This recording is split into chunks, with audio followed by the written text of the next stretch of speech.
Hello YouTube, welcome back to my channel. My name is Neo. Thanks for watching. In this video, I am working on a return client.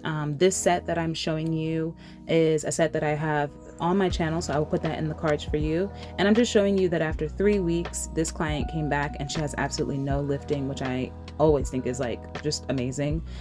So I'm just showing you my removal process and my prep on a client that already has a set. So I'm using a 3 times extra coarse bit from Pana. It is reversible, which means you can use it in both directions. The flutes are straight on this bit and it is a safety, so the top is rounded off and doesn't have any teeth or flutes on it, metal flutes. I'm using my Melody Susie Scamander e-drill. It's the portable one that is rechargeable, so it doesn't need to be plugged in. When using it at about, I think I use it about 18 to 21,000 RPM. It's just wherever I crank it up to. So it's fairly high, and the bit is very, very coarse. So 3 times coarse, and I have it at a very high speed. So it usually takes me about 15 to 20 minutes to remove a set, especially one that's around this length. If it's longer nails, obviously it's going to take a longer amount of time. I would say for return clients, the whole removal and re-prep basically takes me about 30 to 45 minutes. I don't know how anyone else can do it faster than that, especially if the nails are longer. Just filing off a design, not just filing off polish, but like filing off an acrylic color down to that clear layer just takes me time. I'm always very careful. I don't want to hurt the client in going, you know, too hard or too fast or using too much pressure. So that's how long it usually takes me. I'm still fairly new to doing nails, so hopefully in the future it'll get faster, but I usually allot about 45 minutes to the removal and prep process of return clients. So as you can see, I'm just shaving off the previous design, all of the polished design, the colored acrylic that we had underneath, and I'm going down to that clear acrylic layer that I like to put on clients before adding any design. This helps for different reasons. One, it helps me in seeing where the natural nail is. Once the colored acrylic that I place is gone, I see that clear layer. I know that I don't have to use as much pressure. I can kind of stop. You can see towards the cuticle area that peachy kind of color is going away. You can see the natural nail color. You can see her free edge. So that tells me, okay, we're getting down to that clear layer. You can use less pressure. And it also helps to protect the natural nail plate. So sometimes if you use like a acrylic glitter on the nail bed, it is so hard to get those things up without actually like burning the client from the friction and speed. And it helps to prevent rings of fire by pressing that bit onto the natural nail at an angle where you get that deep curve. We don't want that. So that's basically what I'm doing here. I'm using my Young Nails dust collector. As you can see, it is pulling up all of that colored acrylic, which is just great because, you know, we would hate to have that all over the table and ourselves.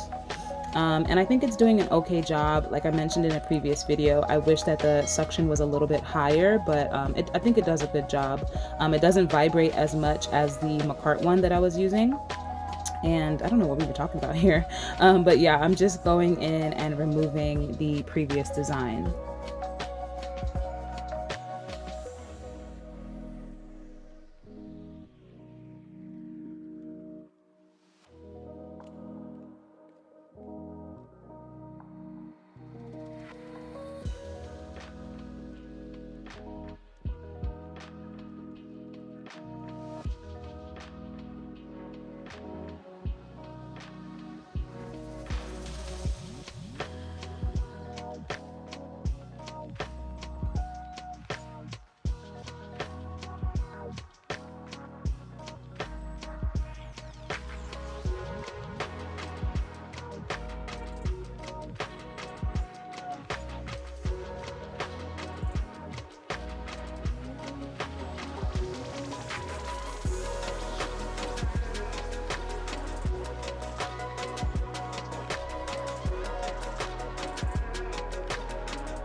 So the next step in my process for prep is to push back her cuticles. So I'll spray the client's hands with some swipe or alcohol, which is basically just colored alcohol, excuse me, and push back the cuticles with this metal pusher. So I'm just basically scraping off, and as you can see, I'm only focusing on the area of new growth where the natural nail has grown out.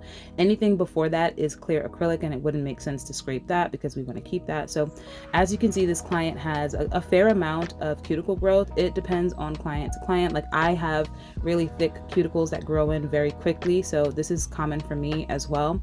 I'm just pushing it back. Then I'm going to go in with a diamond carbide bit that is safe to use on the natural nail, and I'm basically using it to flick up any cuticle that might be under the eponychium of the skin. So as you can see, I'm not really doing it on the natural nail plate. I'm slightly going under that skin that has lifted, and all you see is that white dead skin being pulled up from there. That's the cuticle that we want to remove so that we have a good base to work on afterwards. So I'm using my e-file at about 3,000 or 4,000 RPM, nothing higher than 5, because this is on the natural nail plate. We don't want to cause any burns from friction or speed, and we don't want to cause any rings of fire. So as you can see, I have the bit pretty flat to the surface of the nail. It is like a small football shaped bit, so it has a rounded edge, but I'm not pressing hard on the nail at all. I'm basically just letting the bit do the work and scrape up any excess cuticle that I didn't get with the pusher. Now I'm going in with a fine sanding band, and I'm using it about the same speed, about 3 or 4 or 5 max 1,000 RPM, and I'm just using it to scrape off and smooth the surface of the nail to remove any shine. And sometimes I'll put it on the skin of the eponychium area of the client just to smooth it out as well. If I don't use a ball bit, which is also safe to use, I'll just use a sanding band because it's pretty low enough that it won't hurt the client, and it just helps to do that in itself. Okay, I'm sorry for this being out of frame. This was filmed before the new year, and I know I made a resolution to make sure that I'm always in frame, so give me a break on this one, and I promise the next couple of videos I will be in frame for the entire video, because I know it's so annoying. Even for me watching back, I'm like, what the heck was I doing? But I'm just so focused that I'm not concerned about the camera, but I will focus on it. And as you can see, I'm just using that sanding band to smooth out the nail, to scrape off any final cuticle that I might see in the area, and that's what the nails kind of look like. So I'll go in with some swipe and a manicure brush and just brush off any dust or residue or oil that might be on the nail after that, and then we go in with our prep. So I like to use the Mia Secret Dehydrator Primer, and then I go in with a thin coat of the Young Nails Protein Bond. I do this on everybody, and I've had good success without lifting. I do it on myself as well. And it just works, but find whatever system works for you. I know some people may not use dehydrator, they just go in with a primer. Just do what works for you. All right, so now I am not using my Young Nails Core Clear like I normally do. I'm using the Red Acrylics Crystal Clear. I just really love this acrylic. It's just a different texture. Sometimes it leaves this weird white cast on when you just use it by itself, but it goes away with filing and top coating. But I'm using that, and as you can see, I'm using very tiny beads, and this doesn't take long at all, the backfill. I'm only placing that acrylic on the natural nail that's exposed and then swiping it down to blend. So that's that white cast that I was talking about, but it's not a big deal. You can just build on top of that. So this set I had in mind to do on her. She's more of an edgier client. She likes more graphic. I want to say simple, but they're not very simple designs, just a little bit more edgy and graphic than like pretty and soft with like flowers and butterflies. So we're going in with the Young Nails Speed White on 3 of the nails. We're going to be doing some ombre with gray and white. I'm using Young Nails Speed White and the Zule, is it not bling adhesive? The Zule acrylic. I think it's number 80. I'm not sure, but I will link it below. And yeah, so I'm doing some 2-color ombre. So I'm applying that Speed White to the tips. I also used this Speed White in a previous set on those baby boomers that I did in my recent video. I will link that in the cards as well for you to check out, because I think those came out pretty good. I really like the speed of the speed colors of Young Nails. I think they just work with my timing really well. And I love that it's such an opaque white. So now I'm going in with the Zule acrylic. So this acrylic is different. is, I would say, more of a powdery finish. It's not as pigmented. The color wasn't as dark as I thought it was going to be, and I showed her a few swatches of grays, and we both thought this was going to be darker than it ended up being. It still came out really pretty, but as far as texture, it's more of a runny and a more powdery texture, these Zule acrylics. I have a few of them. They're really pretty, but they're not the same kind of texture. I don't know how to explain it, but it's more of a powdery finish instead of a strong pigment acrylic finish. Either way, it gave a really gorgeous ombre. As you can see, I'm ombreing that gray into the white on the pinky, and look at that, just a beautiful, beautiful ombre. I do go in and back swipe with white because I felt like I was losing that, you know, intensity of white on the tips of the nail. So that's totally fine if you are someone who's working on ombres, and if you lose one color, just go back in and swipe in the other direction, and that's my ombreing. So I'm going to be ombreing the pointer finger and the thumb, and then I'll get back when we start on that other finger that I left blank.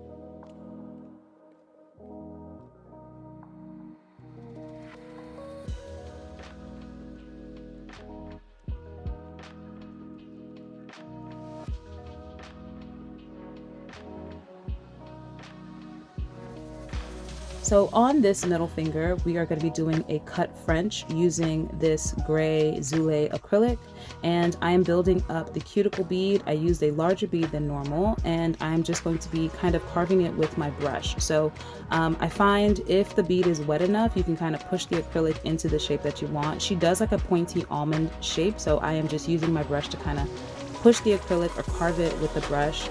I don't go in with my extendo tip like I normally do, because I figured the nail was short enough I can, you know, kind of finesse it. And I'm just patting it into place, and once it polymerizes, I'm going to go in with a hand file and just make it nice and crisp.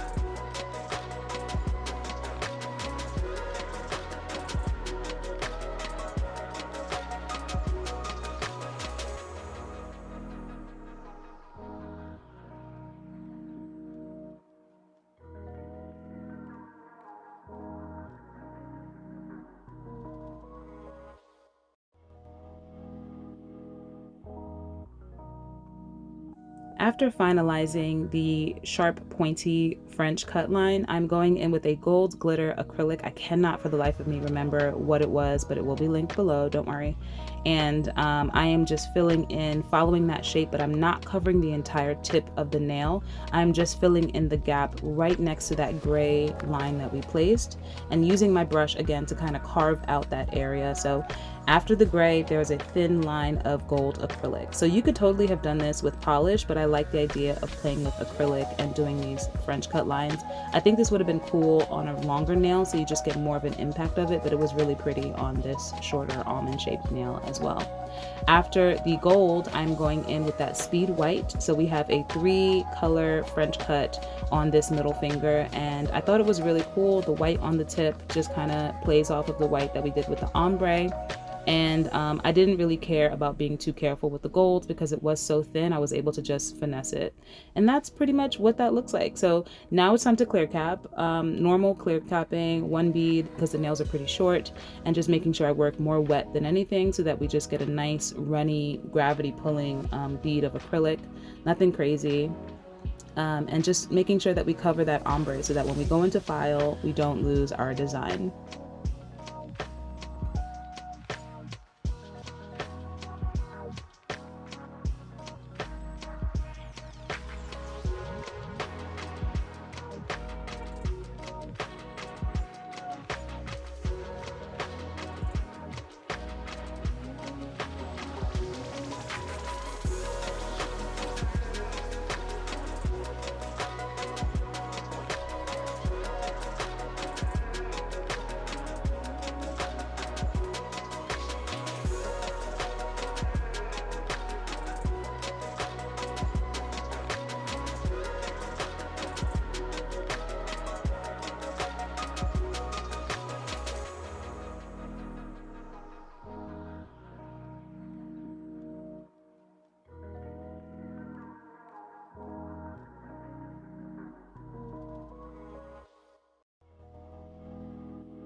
Now I am going in with my 100/180 hand file and just redefining the shape. As you can see, the nails are pretty smooth, so I don't have to do too much, and I am just going over the surface of the nail a little bit, pushing the skin away on the side walls because sometimes I do get a little bit of bulk. There you go, I'm trying to fix the camera. I do get a bit of bulk on the sidewall area, but as you can see, the nails are fairly smooth. It was not a lot just because the nails are shorter. Shorter nails, it's, you know, harder to do a lot of mess ups, I guess. But yeah, I'm just filing, maintaining that shape, and she likes a pointy almond like I mentioned before, so just making sure that that nail comes into a nice point. You know, when you have a pointy or stiletto kind of nail, over time, because you're typing and you're touching things, you're touching your phone, tapping away, the point kind of rounds off a bit. So she always reminds me that she wants it to be just a little bit pointier, so that's what I'm doing here.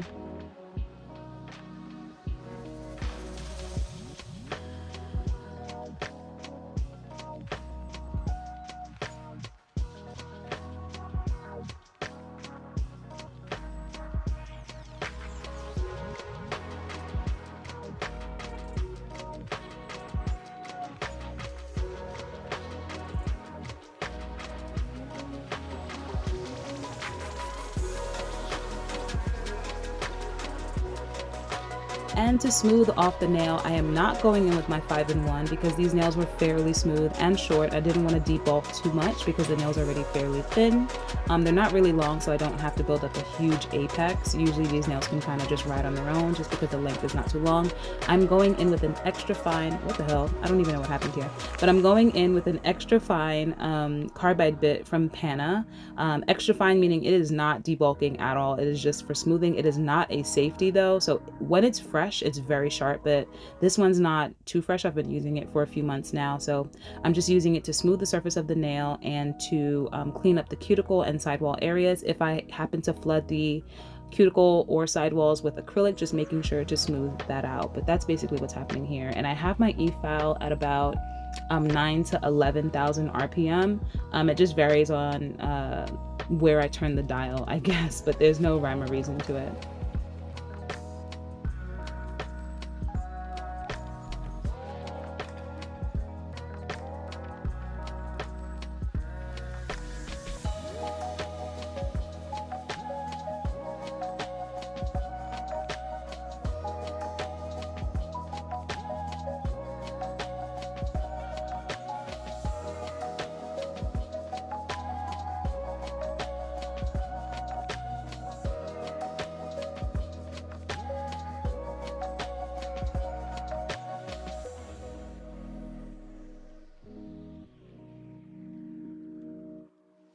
Making sure to buff these nails with a buffer block. I like to go around the cuticles and sidewalls as well and underneath the nail just to make sure that we get any lifted acrylic that might be sitting around. And then I had her clean her hands. Now we're going to add just a tiny bit of embellishments on the pointer finger. I'm going in with my Two Guys glossy bling gel and a glossy top coat. I'm going to be sticking in some gold charms into that gel mixture there, and then have her cure for 30 seconds.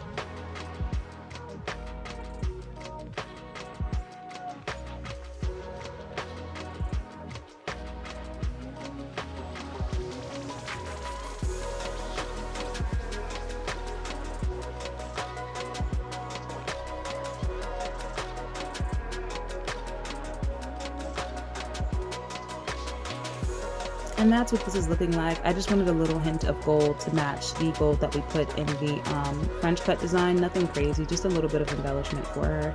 Now I'm going to gloss all of the nails and have her cure for a full 60 seconds before we move on with the design.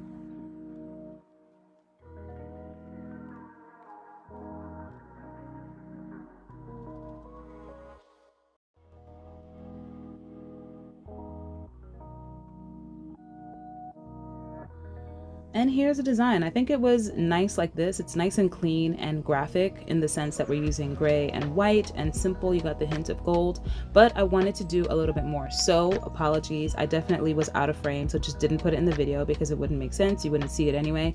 I went in and drilled holes into her fingernail, the middle solid gray one, and added some gold jump rings and had her cure. What I was just doing was adding a bead of clear gloss on the link of the jump ring so that it didn't snag her hair.